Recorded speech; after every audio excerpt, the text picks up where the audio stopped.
Nature के बीच exercise करने का मज़ा ही अलग है। 45 मिनट्स की एक्सरसाइज डन है आज। यदा यदा ही धर्मस्य ग्लानिर्भवति भारत अभ्युत्थानं धर्मस्य तदात्मानं सृजाम्यहम्। Good morning everyone. डे 6 है 75 हार्ट चैलेंज का, और आज आए पार्क में एक्सरसाइज करने के लिए। संडे के कारण पूरा पार्क भरा हुआ है, मगर कितना ही खूबसूरत है। चलिए अपनी एक्सरसाइज स्टार्ट करते हैं।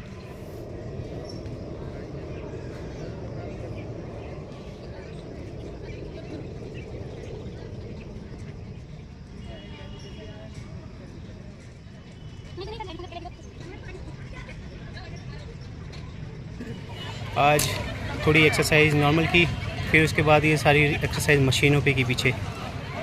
तो आज 45 मिनट्स की एक्सरसाइज डन हो गई है। अब अपनी डाइट पे कंट्रोल करेंगे और वाटर इनटेक पे, और फिर शाम को बुक पढ़ेंगे।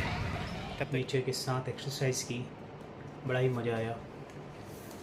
वो पार्क है जब हम छोटे हुआ करते थे और चाइल्डहुड में जाया करते थे उस पार्क में, फिर दोस्तों के साथ खेला करते थे। फिर दोस्त बड़े होते गए, आपको पता ही है जब बड़े हो जाते हैं तो ज़िंदगी किस तरीके से अपने आप में उलझा देती है। तो सब उलझते गए अपने अपने कामों में, अपनी अपनी फैमिलीज़ में होते गए। उसके बाद वो जो ग्रुप था वो बट गया। नहीं तो सारा मॉर्निंग में उठ जाते थे, 5:30 उठ जाते थे।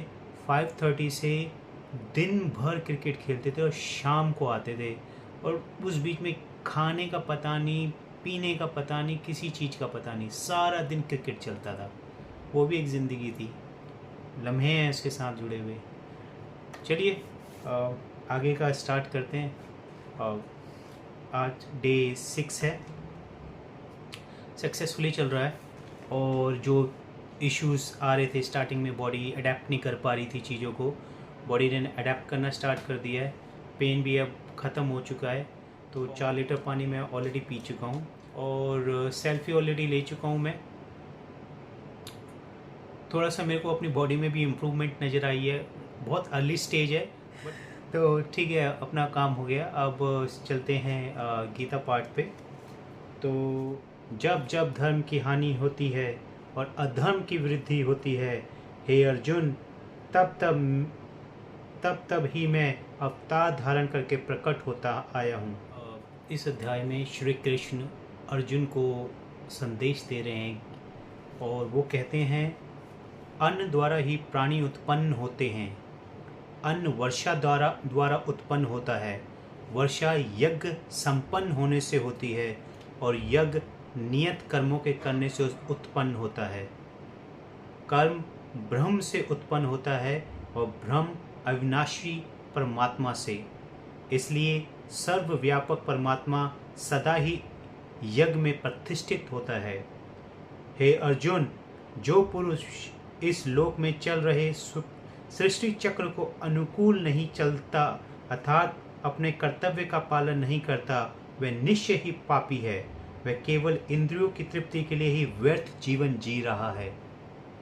किंतु जो व्यक्ति अपनी आत्मा में ही आनंदित है, आत्मा में ही तृप्त है तथा आत्मा में ही संतुष्ट है, उसके लिए करने योग्य कोई कर्तव्य नहीं है।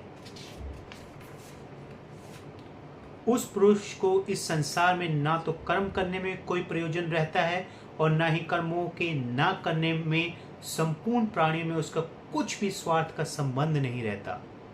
इसलिए तुम सदा आसक्ति से रहित होकर अपना कर्तव्य कर्म करते रहो, क्योंकि आसक्ति से रहित होकर कर्म करता हुआ मनुष्य परम पद को प्राप्त हो जाता है। हे अर्जुन, तीनों लोकों में मेरे लिए कोई भी कर्म करना आवश्यक नहीं है, ना ही कोई मेरे लिए प्राप्त करने योग्य वस्तु है। जो मुझे प्राप्त नहीं, तो भी मैं नियत कर्म करने में तत्पर रहता हूँ। क्योंकि हे अर्जुन, यदि कदाचित मैं सावधान होकर कर्मों में ना बरतूं, तो ये मनुष्य सब तरह से मेरे ही मार्ग का अनुसरण करने लगेंगे। यदि मैं कर्म ना करूं, तो ये सब मनुष्य नष्ट भ्रष्ट हो जाएंगे। तब मैं समाज के अव्यवस्थित जीवन का और लोगों के विनाश का कर्ता माना जाऊंगा।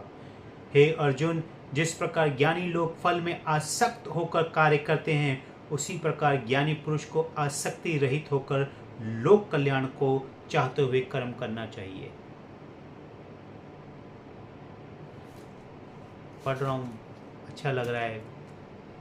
20 पेजेस 25 पेजेस डेली के पढ़ रहा हूँ, तो उतना वीडियो में आ पाना बहुत मुश्किल होता है।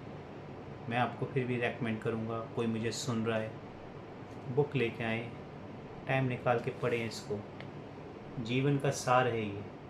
अगर कोई प्रश्नों के उत्तर ढूंढ रहा है कि मैं इस धरती पे क्यों आया हूँ, मेरे जीवन का मतलब क्या है, मैं कैसे आया हूँ, कौन आया है, कौन मेरे रिश्तेदार हैं, कौन माँ बाप हैं, भगवान कौन है, अगर इन सब का आंसर चाहते हैं, आंसर इसमें छुपा हुआ है। वीडियो को एंड करने का टाइम आ गया, वाइंड अप करते हैं और D7 में मिलते हैं, एक्सरसाइज करेंगे। और वीडियो अच्छी लगे तो लाइक कर देना, सब्सक्राइब कर देना और शेयर जरूर कर देना। चलिए, थैंक यू, बाय बाय।